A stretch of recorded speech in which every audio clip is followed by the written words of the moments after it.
तो दोस्तों आज के एपिसोड रक्षाबंधन पर है, तो चलिए जानते हैं क्या है खास। रक्षाबंधन सनातन धर्म संस्कृति के अनुसार श्रावण महीने के पूर्णिमा में मनाया जाता है और यह त्यौहार भाई बहन के लिए खास होता है। इस दिन बहनें अपने भाई के मस्तक पर टीका लगाकर रक्षा धागा दाहिने हाथ पर बांधती हैं, जिसे हम राखी कहते हैं। कितना सुंदर त्यौहार है ये, और कुछ लोग इस त्यौहार की मर्यादा को भूलकर शिशु हत्या जैसे गहन अपराध करने से भी नहीं चूकते हैं। जरा सोचिए, किसी भाई के जख्मों पर प्यार से पट्टी कौन बांधेगा? अगर बहनें पेट में ही मारी जाएंगी तो हाथ में राखी कौन बांधेगा? यह एक हिंदू व जैन त्यौहार है। इसे श्रावण अथवा सावन में मनाते हैं, इसी कारण हम लोग इसे श्रावणी या सलोनो भी कहते हैं। रक्षाबंधन में राखी या रक्षा सूत्र का सबसे अधिक महत्व होता है। राखी कच्चे सूत जैसी सस्ती वस्तु से लेकर रंगीन कलावे, रेशमी धागे और सोने या चांदी जैसे महंगी वस्तु तक की होती है। भले ही सोने या चांदी की राखी का ट्रेंड चला है, लेकिन परंपरा कहता है कि एक कच्चे सूत की राखी भाई की कलाई में जरूर बांधना चाहिए। इससे पुरानी भारतीय सनातन संस्कृति की महक आती है और हम लोगों का पहचान हमारा संस्कृति ही तो है। यह एक ऐसा पर्यावरण है जिसमें रहकर मनुष्य एक सामाजिक प्राणी बनता है, सही गलत को समझ पाता है और प्राकृतिक पर्यावरण को अपने हिसाब से ढालने में मदद करता है। तो हर कोई ये समझ नहीं पाता है और यही कारण है कि नसीब अब कहाँ होती है हर कलाई को राखी। बाहर आने से पहले ही पापा मांग लेते हैं मौत। रक्षाबंधन भाई बहन के रिश्तों का मुख्य त्यौहार है। रक्षा का मतलब सुरक्षा और बंधन का अर्थ बाध्य है।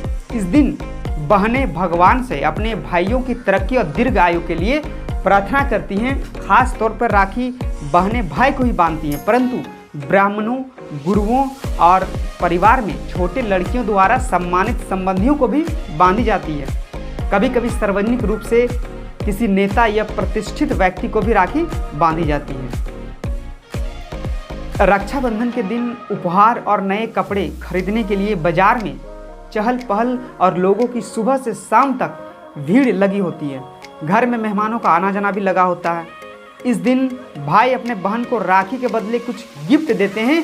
यह एक ऐसा त्यौहार है जो भाई के प्यार को और मजबूत बनाता है। इस त्यौहार के दिन सभी परिवार एकजुट होकर राखी, उपहार और मिठाइयाँ से अपना प्यार बांटते हैं, अपना प्यार साझा करते हैं, नाचते गाते हैं और एक दूसरे से खुशी बांटते हैं। और एक खास बात है कि हरियाली बचाने के लिए पेड़ पौधों को भी राखी बांधने की परंपरा शुरू हो गई है, जिससे पेड़ पौधों के प्रति लोगों के मन में दया भाव का भावना बना रहे। हिंदुस्तान में राष्ट्रीय स्वयं सेवक संघ के पुरुष सदस्य परस्पर भाईचारे के लिए एक दूसरे को भगवान राखी बांधते हैं, बल्कि हिंदू धर्म के सभी धार्मिक अनुष्ठानों में रक्षा सूत्र बांधते समय कर्मकानी पंडित या आचार्य संस्कृति में एक श्लोक का उच्चारण करते हैं, जिसमें रक्षाबंधन का संबंध राजा बलि से स्पष्ट रूप से प्रकट होता है। भारत के कई राज्यों में इस दिन बहनों की ओर से भाई के कान के ऊपर भोजली या भुजरिया लगाने की परंपरा है, जो कि भाइयों की लंबी उम्र के लिए लगाया जाता है। एक आश्चर्य की बात है कि झारखंड निवासी मागन मोदक पिछले 10 साल से राखी नहीं मनाए हैं। उनका संकल्प है कि जिस दिन अखबार में छपेगा देश में नहीं हुआ पिछले 1 साल से बलात्कार, उस दिन मनाएंगे रक्षाबंधन का त्यौहार। और इनके इस सोच के लिए इनको मेरा तहे दिल से प्रणाम। और देश से बाहर नेपाल के पहाड़ी इलाकों में ब्राह्मण और क्षेत्रीय समुदाय के रक्षाबंधन पर गुरु के हाथों में भी राखी बांधी जाती है। राखी प्यार और वचन का त्यौहार है। इस दिन इसका प्रयोग भारतीय स्वतंत्रता संग्राम में जन जागरण के लिए किया गया था, जो कि गुरुदेव रविंद्रनाथ टैगोर ने चलाए थे। और एक खास बात है कि अमरनाथ यात्रा भी रक्षाबंधन के दिन ही पूरी होती है। माना जाता है कि इसी दिन हिमानी शिवलिंग भी आकार ग्रहण करती है।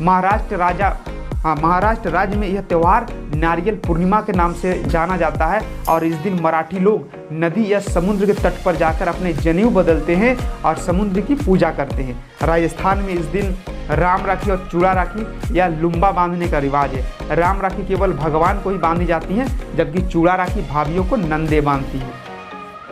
तमिलनाडु, केरल, महाराष्ट्र और उड़ीसा के दक्षिण भारतीय ब्राह्मण इस पर्व को अवनी अवितम कहते हैं और भविष्य पुराण के अनुसार इंद्राणी द्वारा निर्मित रक्षा सूत्र को देवगुरु बृहस्पति ने इंद्र के हाथों में बांधते हुए कुछ मंत्र उच्चारण किए थे और यह मंत्र रक्षाबंधन का प्रमुख है।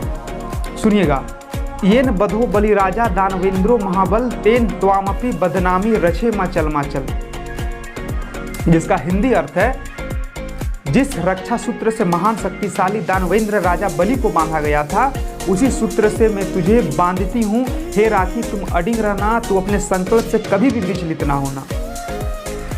और मेरा अंतिम लाइन आप लोगों के लिए कि एक राखी आप रख देना अपनी थाली में, पर किसके लिए? सुनिए, एक राखी आप रख देना अपनी थाली में जिनका बलिदान हुआ भारत माँ की रखवाली में। तो हम लोगों ने रक्षाबंधन के बारे में सब कुछ तो नहीं परंतु बहुत कुछ जाना। तो आइए इस त्यौहार के बारे में महाभारत में क्या वर्णन है और इसके मुख्य बिंदुओं को जरा दोहरा लेते हैं। रक्षाबंधन की कहानी, भविष्य पुराण में एक कथा है कि वृत्तासुर से युद्ध में देवराज इंद्र की रक्षा के लिए इंद्रानी सची ने अपने तपोबल से एक रक्षा सूत्र तैयार किया और श्रावण पूर्णिमा के दिन इंद्र की कलाई में बांध दी। इस रक्षा सूत्र ने देवराज की रक्षा की और वह युद्ध में विजयी हुए। इस विषय पर महाभारत में बहुत ही सुंदर वर्णन किया गया है कि इसीलिए क्योंकि इस घटना को दर्शाती है कि भाई बहन के स्नेह के लिए उनका सगा होना जरूरी नहीं है।